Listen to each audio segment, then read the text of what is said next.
Baik, terima kasih Bang Reja. Saya akan melanjutkan, yaitu proporsi belanja per sektor perusahaan prioritas. Di sektor ada 2013 sampai di 2022, terus pendidikan itu ada 20%, di 2022 18%, kemudian untuk kesehatan di 2013 5%, dan di 2022 ada 10%. Kemudian untuk infrastruktur di 2013 ada 15% dan di 2022 ada 20%. Kemudian untuk pertahanan ada di 7%, sedangkan di 2022 ada 8%. Kemudian untuk perlindungan sosial di 2013 ada 8%, kemudian di 2022 12%.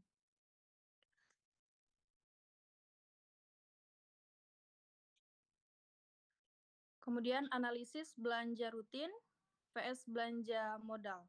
Belanja rutin mencakup gaji pegawai dan operasional pemerintahan. Proporsinya cenderung stabil, sekitar 60-65% dari total anggaran. Kemudian untuk belanja modal, investasi jangka panjang seperti infrastruktur, proporsinya meningkat dari 30% menjadi 35-40% dalam dekade terakhir.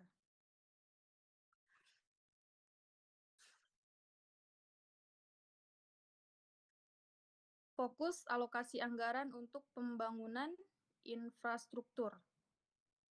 Ada jalan dan jembatan, pembangunan jalan tol dan jembatan meningkat 200%, fokus pada konektivitas antar pulau.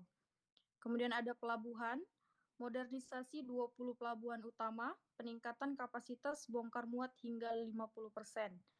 Yang terakhir listrik, program 35.000 MW, elektrifikasi mencapai 99% wilayah Indonesia pada 2022. Lanjut.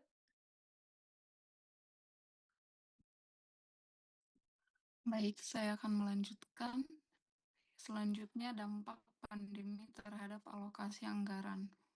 Yang pertama, realokasi anggaran. Dana dari sektor non-prioritas dialihkan ke penanganan pandemi. Anggaran kesehatan meningkat 300%. Yang kedua, program pemulihan ekonomi.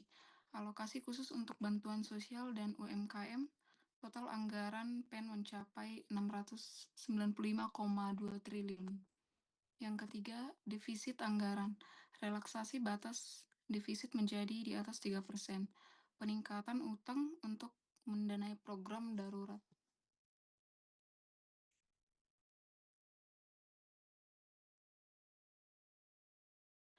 Inisiatif pemerintah untuk efisiensi anggaran. Yang pertama, digitalisasi. Implementasi budgeting dan prosurmen mengurangi kebocoran anggaran hingga 20%. Evaluasi program. Penghapusan program yang tidak efektif. Pengamatan anggaran sekitar 50 triliun per tahun. Selanjutnya, reformasi birokrasi. Penyederhanaan struktur organisasi pemerintah, efisiensi belanja pegawai mencapai 10%.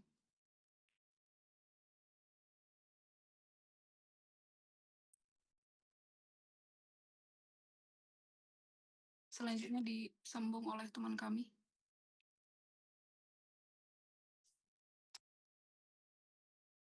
Baik, saya akan melanjutkan peran masyarakat dalam pengawasan anggaran. Itu yang pertama, Musrenbank, Forum Perencanaan Pembangunan Partisipatif, masyarakat dapat mengusulkan program prioritas daerah.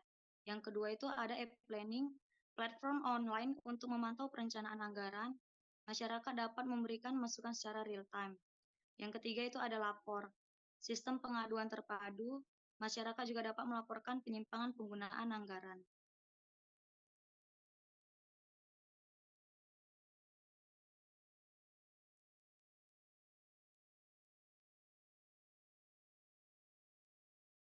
Tantangan dan prospek ke depan membuat alokasi anggaran lebih efektif. Yang pertama, pemerataan pembangunan.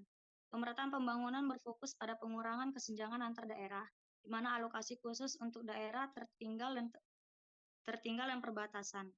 Yang kedua itu ada adaptasi perubahan iklim. di mana peningkatan anggaran untuk mitigasi bencana dan energi terbarukan, di mana targetnya itu adalah 23% energi terbarukan pada 2025. Yang ketiga itu ada investasi SDM, peningkatan kualitas pendidikan dan pelatihan vokasi, persiapan tenaga kerja untuk revolusi industri 4.0.